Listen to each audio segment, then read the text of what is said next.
ipapo zuva rakanga rakunoti okay, It was about sunset. panapa hatingamborari tisina kuenda I told myself I have to go to South Africa. I munoziva can't kuti sleep. kana uchisumuka zvinhu zvekusumuka kumamisha uko unosumuka But if zuva you are leaving the village, ronoti kuna mai you varo have to leave poringe at ronopinda night. kuna mai varo ndipo vanenge votiti regai tisimudzire because rwendo wafangu kubuda uchioneka nemunhu wese kuti You can't go on your journey whilst everyone is watching. kumufesi wangu wadini papa ndaenda pamufesi wangu iwe I went on to check my friend. here mufesi akatoti abo regedza timuribaya kuchechi.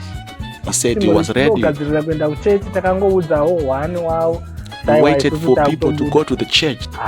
Tabva tabuda paya ivo vakabuda pakutanga ndobva varwa pasi kuchechi. We first went to the church. After that, we find our way out. Chimborarai mozomukira kuma3 dzekumamba kuedza mobva matichi parodi. Abo tarara kuma3 kuya kuchisvika tikaturwa wakapureya kedu temakusenesevana upinda parwendo kaziai kana uchienda mumasango ngobuda tatotaurira vadzimu vedu paya hana mwari wedu zvatodini zvatoita. We asked for guidance from our ancestors and God. Saka taifanira kufamba netsoka. Now we had to walk kuitira a long distance. mari yanga isingakwani. We didn't have enough money. Takafamba manje taifungidzira kuti tichazonokwira kumberi. In our mind, we were thinking we were going to catch a lift. Takabva kunonzi kumachena. Takafamba tikasvika panonzi pamarinda papuraimari tikapfuura tikadai takakrosa nepasaidhi pamachokoto tikanoti pamhiri padini apo pane panonzi pamhiri padini tichiyambuka dini takutodai so kumaraini ekuhareumba kudai so kumaraini ekunonzi kunana chemvana uko tikapinda nemapurazi takadai so mapurazi munyamani yaimbori kumanyuchi iyayo takadini paya takutoenda paya takutofamba nememeya tatoona timu rimwe randakambokurawo naro kumapurazi ikoko. On our way, I saw my friends for a long time at school. Dziri kuma3 saka distance patakafamba kwese apa kwakwatochena tatosera paya ndo matakasera imomo tichitandara netimu kwakunoti kumazuva runodoka ndo patakati regedza tipinde parodi futi tikafamba tikapinda mumapurazi emuchamaelo. We passed through Chamaelo fields. Tichirowa pasi zvedu tichienda tikanovata kumwe kune rimwe ziware so raivapo takamuka ipapo. We did sleep in a certain mountain. Takutanga kufamba paya tichienda. We were just walking. Zvisineiwo zuva manje rakabva ranobuda zuva riya Third day, kuti kwakutopisa zvekuma it was afternoon and it was getting hot. Tati takabva kumba ndobva tanoswera kumunyamani. Tikazobva kumunyamani zuva ranodoka ndobva tafamba mumapurazi ekumunyamani iwayo tichipinda muchamaelo ndobva tararira muchamaelo mumapurazi tikazomuka tokrosa kuenda panana siphon 1 tikaenda pasenda vanoziva pasenda tobva tapfuura pasenda takuda kunobuda muchamaelo kuti tinosvika kuside return tikaona chimwe chimota ndobva takumbira ndobva tajambira paya We got a hike. ndobva tatanga kudini famba tichienda nechimota chiya tikanotisiyawo padhuze pa 10 of Mwenezi. Then they left us at 10 of Mwenezi. Takabva tatotanga kutoti hande tinoita sei tinogeza tikanogeza murwizi saka dzimwe mbatya wamongoziva sevanhu vanenge So we were thinking about to bath ourselves in the river. zvakanaka taitangobuda zvimwe zvezvekumanya saka taiva nemamwe majaketi anga akasviba takutomawacha paya nemufesi wangu anonzi Christopher waziya. Christopher was the name of my friend. Saka zvakanoitika manje paya pamesina manje. Now we are at Messina. Vamwe vakati aiwa chitomukai mutorwa pasi panapa kungoti kuma 44 mema kutosungwa panapa. Amana ndigai kusungwa ndikati We were taught to leave before 4 a.m. Because kumatraki taiti tikaenda avoid trouble from the police. Azvibudi tadini paya netimu reri taroti abobo masimbisa mhomes tadini takutopinda parodi tabata imwe taxi yaiti Joburg. We took a taxi Taxi yaiti iri which was kuenda going to Joburg. tikati aiwa Joburg kana muchienda Joburg bo zvikanzi 400 pamwe. They charged us 400 each. 800 kai. And now all of it is 800 bo from 1,500. Yarowa motikari usiku kawo kuma 4 takasimuka kuma 4 ya yarowa mota tiri kuenda paipai muteksi memene ndingona timu radotibvunza mune mapepa here chichi tikati no mapepa People, they asked us about the papers. tikangoti fambe vakaona pakaungana mapurisa kubva kotonzi 50 rand kuti tiwane kudarika. Every time when they see the police, mapurisa todarika handi they asked for 50 rand. muna mapeka kana musingati tonokusiyai ipapo tambotanga tichimbotya paipai tikati tikatoape 50 rand. They threatened to end us over to the police. 50 rand 100 rand tasvika pamwe futi 50 rand pamwe pacho ndikati aiwe wakutisaizewe wozi ndakutitasisa ended up refusing because I saw that they were extorting from us. Kana kuti mutero tikazi tasvika kuJoburg kwacho tozofamba sei tagaya zvakawanda tatonetsana we were quarreling in the taxi. takutotukana netimu riya raizvita mazundu kati amaya mani swearing at them, Shona. Ndopatakatoona kuti timu redu rekumusha we discovered that those people were from Zimbabwe. Asi tese tiri pakupanda waizi wai timu rangu ndidai takudotukwawo neShona paya netimu. I was surprised why the Zulu people were speaking Shona. Kuna wakuru waShona zvisine timu ratoona roti aiwa hapana vajamuka vachade nemari haichabuda. After seeing that we refused to pay, they told us to jump off the vehicle before Polokwane. Takaona kuti tinosvika Joburg nepatatavaka distance yatafamba nedistance yatoda kuzofamba kuti tisvike muJoburg yasara ndo yakakura, saka tosvika tisina kana 1 rand muJoburg. Tozodini zviri nani tisarire kunoko. So we decided to get off before Joburg, kutori nani, saka vakatisiya kuna Polokwane mashure tisati tosvika mutauni muPolokwane ndobva vatisiya. Said it's all right. Kati aiwa bo regai vadini vatisiye It was early in the morning. Tadini paipai takasiwa I just can't remember. Saka ndichanyatsokurangarira manje ndakufungidzira kuti inogona iriyo kwanzira dzatakambofamba nadzo takuda kuenda kuZanini manje, but Zanini haichaita sei, Zanini haichabatika manje, road iya yachaiya ndichanyatsokuirangarira. Takafamba tichitsvaga basa, tichitenderera tichitsvaga basa, hatisine nekuti toenda kapa. We were no longer thinking about going to Capetown because we didn't have money now. Tatarohwa kubva kusaidhi uku handikuya kuya tagumisira tabvisa 40 rand kumesina, ndobva tasiyirwa mumesina ka, ndobva tazorohwa ma800 plus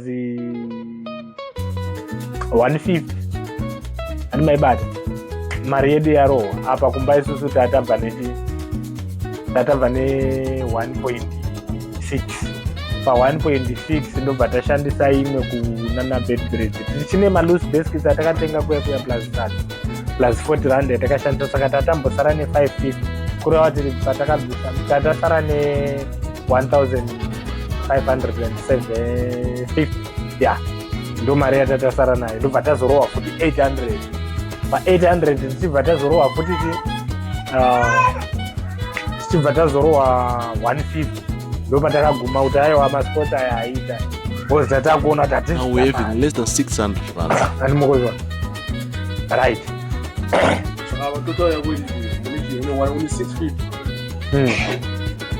ndo mari yasara apa just before Polokwane tatosiyirwa tisati tatopinda muPolokwane, and the 650 we ndo pane have mari now. yechikafu, ndo pane mari yetransport, ndo pane mari yemagumbezi, ndo pane mari yezvese ipapo. Tadini paipai So we're looking for work in the farms. takutofamba mapurazi tichitsvaga basa marungu tichoti minieri kuye mhora minieri. I was greeting them Munhu in wanga their language akamboyawo since it kuno was my kada second time coming to kurova South Africa Africa. twaziya Didn't you have someone who knew that you were coming when you were going to Cape Town? kwakusina ari kuziva kuti tikuuya. There was no one who knew that we were Vanhu coming. vacho kana vaitoziva kuti tikuuya Because if they knew, they were going to stop us. Because we didn't have money. Kana wakapfinywa nenhamo ndezve unenge uchidawo kungodzvenedza ndikangodai ndikashata. But you know when you're struggling, unenge une you're trying by all means to make the ends meet. Saka zvinhu zvekuti takangozoti rega timbotenderera kutsvaga mabasa zuva iroro tatenderera zvekusvika kuma10 ndopatakasangana nemumwe Rasta Madi, Muzimba Rasta. We came across a certain guy from Zimbabwe. Let's call him Rasta. Zvakaoma, zvekurarama zvakaoma vanhu. Ndikunoona Rasta. Rasta aiva nehomwe yake. What surprised me is Rasta was having his pockets, and in his pockets he was moving with full house, everything. From toilet.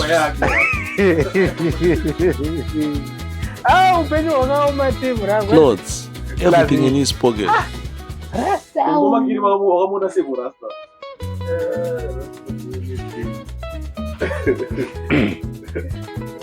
Rasta itoti akati fambe ka otombotora 30 brush yake odini okwesha mazino tsvaga basa. He used to brush his teeth.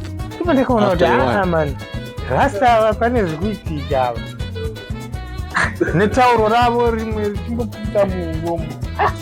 He was moving with his whole wardrobe. Ndogara Polokwane chaimo mutown. Kati asaka pamwe tikashaya basa tonorora kwani. He told us he stay in the CBD.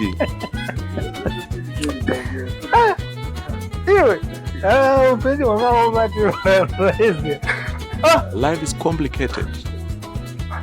Tadini paya tasera chichaka basa rina ubatika tatombo. We spent the whole day looking for work, but we couldn't find one. Mapurazi varungu Rasta bati boy rezikadaiwa musachi katotopinda mutown izvezvi tichimbonotsvaka basa pamwe pandakapromisi vakanzi chichi ndakariona chichi tatosvika pepa Rasta CBD. Tapinda chi Rasta akanditira mufaniso tasvika pepa vatotiendesa pamagula. Iwe Rasta varungu ndevapi kanzato varungu kuno Polokwane. He took us to small tuck shops. Makula ma-India.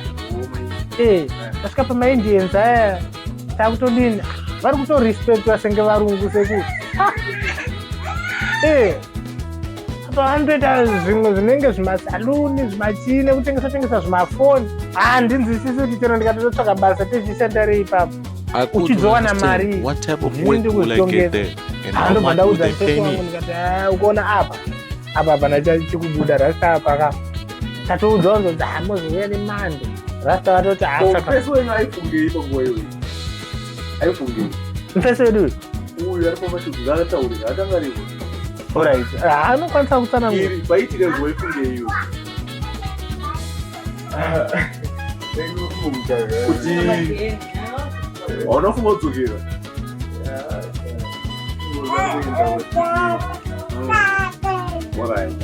right vataita sei pepe Rasta vabvata ayo chakunorara.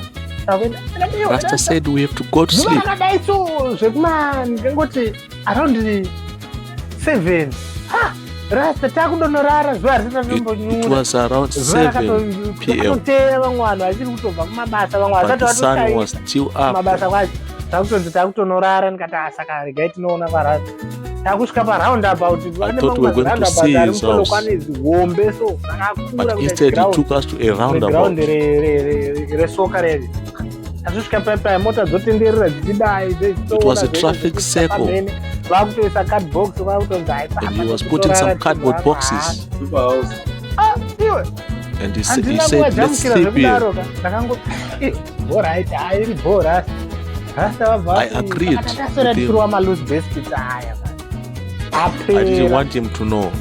Uona zvinenge zvima 1 chakuti zvima loose baskets zvezve takazvirwana Rasta nemfeswangu ndobva zvasvika pakudii pakupera tikati aiwa Rasta avonga vachimbotengawo. We finished all the cookies we were having. Pamatambudziko apa tichitsvaga basa hatisikuruwana kati manje Rasta chinzo manje unzo yakaitika kuna Rasta vasati vatisaini imba vatoti ipapa ndopotorara ndikutarisa panhu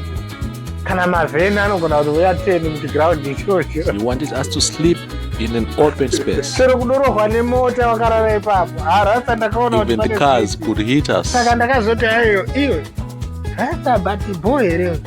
Rasta vati ndomboenda pamwe kumbonodidi ameno kwavaenda vati vanodzoka izvozvo. Rasta vari kudzoka vari kuratidza kuti uyu muromo uyu He left us, and when he come back, he was looking like he was going somewhere to eat, but he was eating our cookies. Vanopisa manje isusu aiwa bhozve ivo vadya asitachidya nawo ti masini edu isusu tisine mari inongoshanda zvisina basa orit iri bho vanoita sei papa Rasta vatouya nematishu avo akatowanda matishu aya Came with a bag of toilet papers. Rasta vasiya matishu vati vodzokera futi tikati apa mwedzi aizvesi vanonouya nechikafu Said he was going somewhere. ndikati wangu kuona panapa hatisi kuzorora muchigiraundi tiri kurova pasi tichienda kudzanini nhasi saka vanoziva we can't sleep in this open space. Polokwane kuenda kudzanini kunonzi kwamupakati kwamudhubha kana kuti kukabhana kana kuti kusaidhi rekudeer park. Ndofunga munoziva kuti pane mufambo umwe wekuti macase acho anenge anotosvika kuma 170 something ndokwaari saka ndokwataida kutoenda ikweyo right. Rasta vachiri kuya takangonunga matishu avo ndobva tatoti parod ndobva tatanga kuteera tara inoenda kudzanini. We took the toilet papers for Rasta and we left that place. Ndobva tanosvika kwainzi tadhuze kunosvika kumenzi tisati tasvika kumenzi tikazva kuti tsoka hatichakwanisi kufamba sevanhu vapera vachitsvaga basa futi regai timbozendamo tapinda pane minzwa michena iyaiya haukwanisi kurara pachena kugarara pachena vheni inongoyaimira yakatotakura makatonodhipotewa kana kunogadzikwaere kwenguva refu mukatozokanganiwa vamwe vanhu vamunoti vakarova kuno kumuzanzi vanenge vachitori vakasungidzwa mapepa nanhasi vanenge vachitori kuchitokisi saka inhau yokuti munenge mutofanira kuita muchifoneravo hama dzenyu right. Tichiri ipapo regai tidzokere panyaya yedu tapinda mumunzwa muya nemufesi wangu adini paya muminzwa muya taakutodini takutorara iri rava day 4 cause day 3 hatina kurara kuya takazorara ipapo right. Rari day 3 cause takaswera tichitsvaga basa kubva tarishaya mota iye yakatisiya makusenseni yakaramba kuenda nesokuzobheki vaingoti babudisisa mari kubva kunesini ndobva vatisiya makuseni ndobva taswera tichitsvaga basa ndobva takazosangana narasta tasangana narasta ndobva takazotaiva hatisi kurara narasta ndobva takazomurara pandotaura mabhuku tarara paipaya tamuka makusenseni raday 4 kai makusenseni zvekuma 5 kuchakati zvarara tichiitira kukavhiridza gepi mapurisa asati apinda parodhi papatrol takutodini takutofamba tichiteera tara woza akangokuonai chete kutomira makatosungwa makatoenda saka kungoona vanhu vanofamba chete mapepa ari kutoa takafamba tikasvika kumenzi tasvika kunotangira menzi tisati tasvika kusaidhi kumoria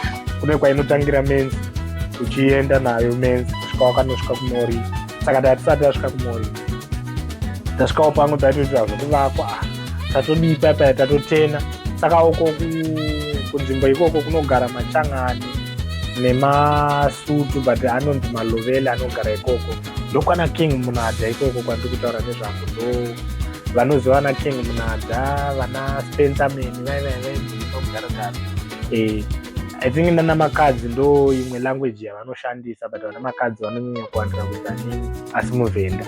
Alright, tidzokere panyaya yedu ipaipaya tatoona timu riri kutoshanda pane imwewo side tatosvika paipa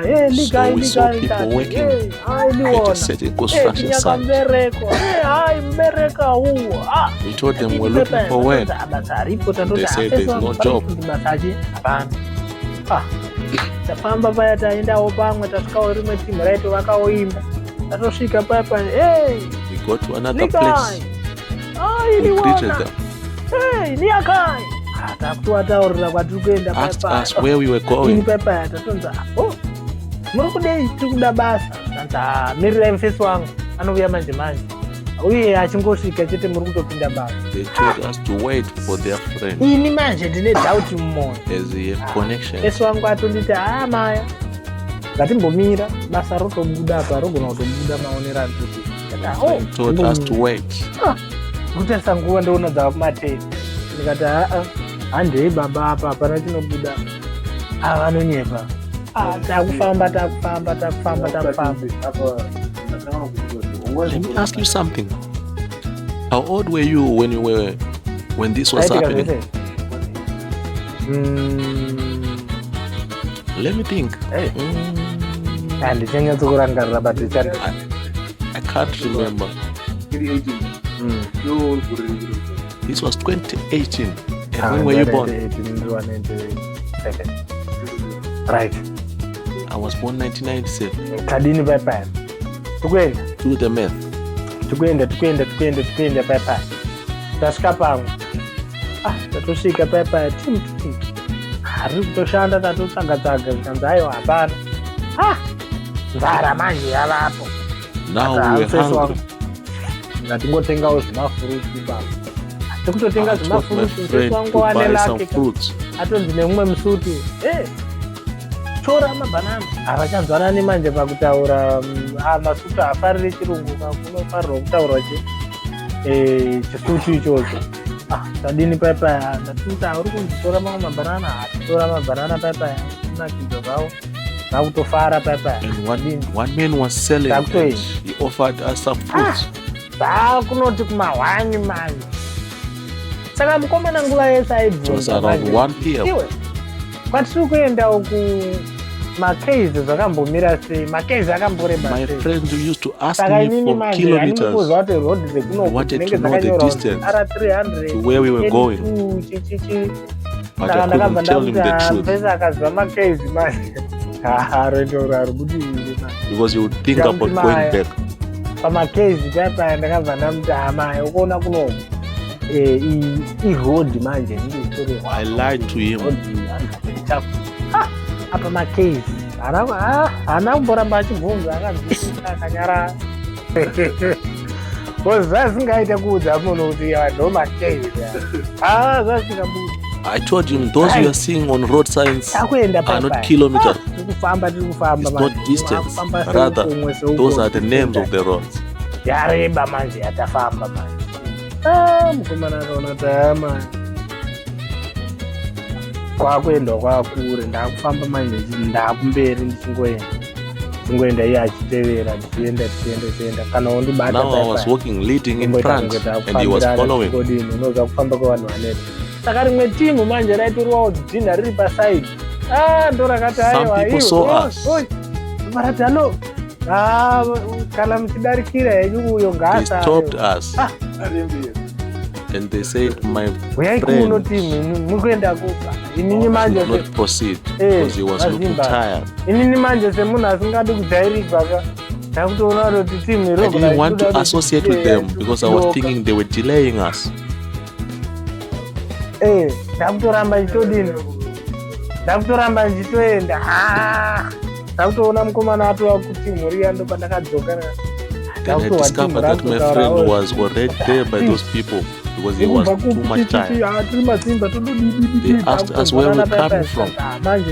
Told them we are from Zimbabwe. We are going to Capetown, but now we no longer have money for transport, so we are looking for work.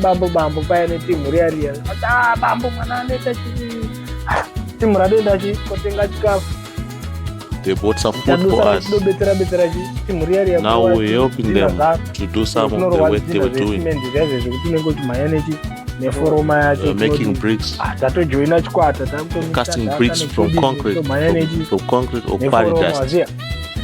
Basa rakutodini rakutorohwa paipai richienderera kumberi. Alright. Basa rakutorohwa kaka. Vanhu vatodini, vanhu vatotarisa vakutoona kuti zveshuwa pari kutorohwa basa. Okay. Zvisinei timu ratoti aiwa pekugara zvekuti tatoenda naro manheru kudheni kwaro. They offered us a place to stay. Tonzi aiwa pekurara paripo place to sleep. Paiva nemupesa inzi Sami zvikanzi Sami unenge uchirara nani nemukomana ini ndichirara nani nababa. Ndakutorora mabambo kuya titomboenda kune tisati tatomborara tobva zvazonzi regai ndifonere timu rangu kupurazi uko kana kumwe uko.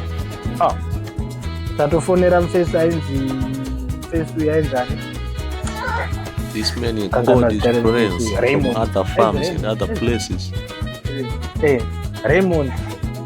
Raymond achitobva atoti ndikutovada vakomana ivavo mangwana. It was a lucky day. A man called Raymond, he said he wanted us. He got some work for us. Tikati hama tirega tindechi Raymond atanga. Raymond aita zvekurova matraka matipa.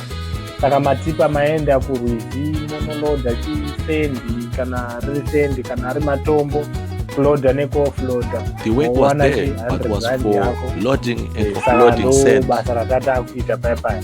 So we're doing that work. Tashanda kuya. We worked for a while. Ndofunga takaita 4 days tichienda. For 4 days. Ndobva tazoita rimwe day rakanzi hakuna basa ikoko. On the 5th day, taishanda kwainzi pali Kutu ndo kwataishanda. He told us there was no more work. Hakuna basa.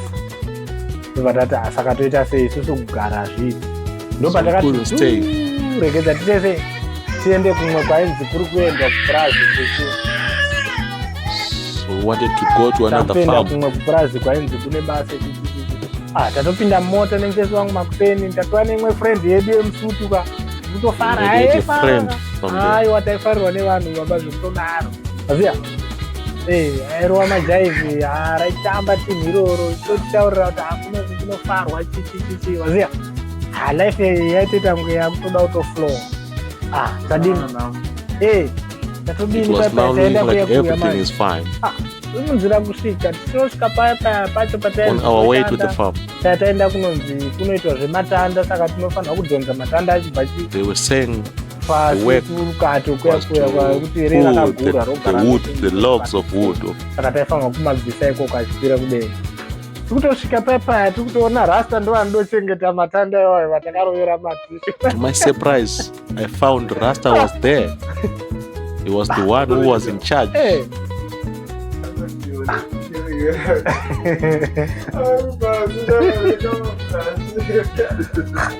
Vatori busy zavari kutoita vari.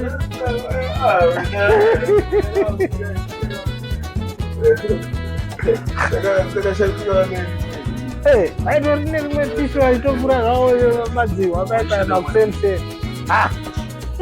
Iwe Rasta ukasvika kuno sei? Takutoti kwemakazombamba. Where did you come here, Rasta? When did you come here, Rasta? Pakazofamba sei? Ati kana ndino Rasta tairara paground paya here hazvibudi. Rasta akutoti aiwa bhova mufana wangu express achiti makazongoenda nematv ati aiwa zvakatambisa. No hard feelings. Takutofara paya naRasta tarova basa redu tatodzokera tasiya Rasta pabasa pavo pa uyo tadzokera takuchimenzi kuya tatoti rimwe zuva regedza tadzokera kubasa kwedu kuya tichingoshingirira tatombotenga grocery netimu rataigara naro, timu rakutosipakwa nendebvu rataifamba naro waizi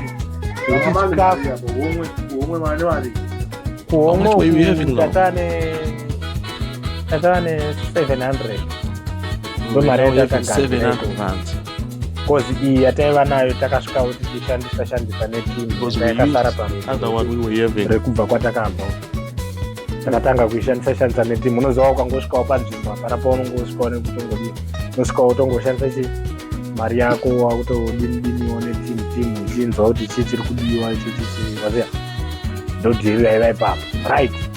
Tatotenga chimwe chifoni chedu ipapo tatova nechimwe chifoni chinyowani takutofonera mabhebheza kumaraini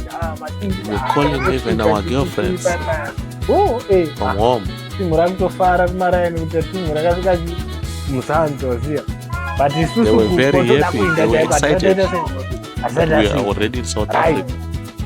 timu ratofara bobo tatoti aiwa takurova takurwa pasi.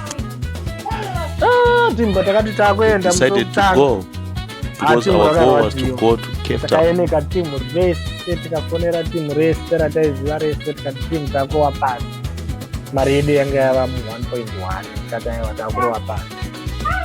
We told all the people that we were going, but they were not happy. Tiende bosi tikaramba tiri kuno bosi basa raraita richita shoma.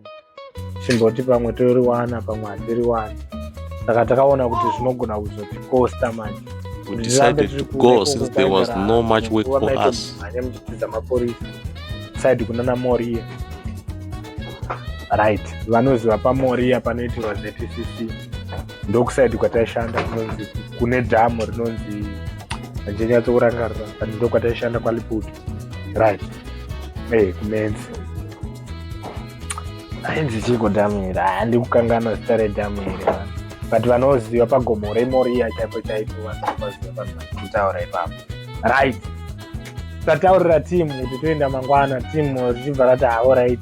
Taenda paroad tichida kutsvaka taxi yekuti tirove pasi. Taxi tichibva taishaya, tichibva tadzoka.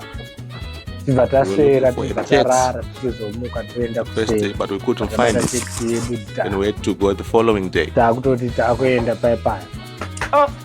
Tiri munzira kuenda kudaro tichinoti tarwa. On our way, we wanted N1 to go to the main road, N1, the one that goes to Capetown. Uya anga asingatombodi kana kumira kana kuita sei. Kati alright zvinotoita sei panapa. Toita sei takutsvaga kuti toita sei. Baba, mama netoni madizi imo uyu calculator. Mama tokuta mu weeks ngani. Tokotaura kuti 2 weeks. 2 weeks dzadza kwana. We had almost 2 weeks in South Africa. Takazogara takushanda. Right. Takusimudzira manje. Kusaidi kwakuya matrucks ese airamba kumira. All these trucks couldn't stop. Bozi ningo ishanda netime kuti unozonosvika muJoburg kuwai. Takuona kuti aiwa kutozosvika muJoburg time dzedzapera. Ati amai. Ngoja itute sei. Tinde kumataxi. Tabata imwe taxi yaiti Joburg. Tabhadhara 400 kuenda muJoburg. Takanosvika muJoburg zvekuma 3. Ndobva takapinda mupark station. Ndobva taenda mupark station murengi. 3 p.m. Joburg. We were in Joburg. Tora imwe taxi yaenda kuOrange Farm. Takuda kunohaika. Another taxi from Joburg to Orange Farm. Right. Ndofunga takangotenga chimwe chikafu chachi lighters. Hatinara kutombotenga chikafu chaitomboonekera. Tibva tatotanga kutodini. We bought light food. Topinda mutaxi yaitoenda kuOrange Farm. Patakaenda kuOrange Farm manja. Takabva taita sei, takabva tanosvika tichidzika paOrange Farm zvekuti takuchitsvaga truck. Ndopakatanga Now we're in Orange Farm. Ha! And there's a truck stop, so we're looking for trucks that would take us to Mari Capetown. ninge yakangokwana ninge wakaikalculata pamwe yakangodarikira ne 100 rand. All right. Tikutarisa timu paipai. Vanhu vari kutoratidza kuti pane zvikuitika. Tatomhanyirawo patraki paipai tatoti kuna achimwene ase. Toda kuenda chii? Toda kuenda Kapa. Tikanzi kuenda Kapa saizvezvi ndoda chi 400. Aiwa. Ko ingawana yava ma 300. We told another guy from Malawi that we want to go to Capetown. He was a truck driver. And he told us that the money he wanted was 300 rands, was 400 rands. But we have 300.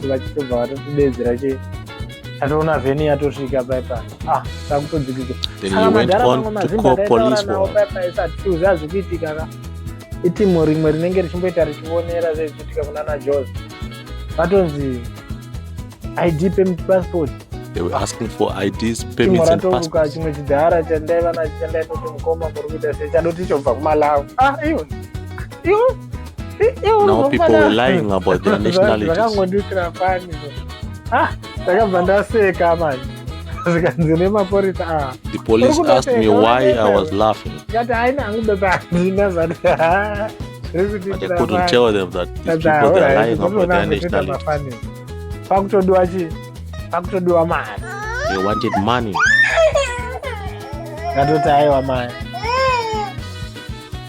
regedza nditesei paipai, regedza ndivape mari. Tikutarisa line up iri kupa mari tatakawanda, ati rimwe timu riri kuratidza kuti kudoratidza kuti havana kubvisa mari. Ndabvisa mari yangu, tabvisa 100 rand. Alright, tadotanga kushota ka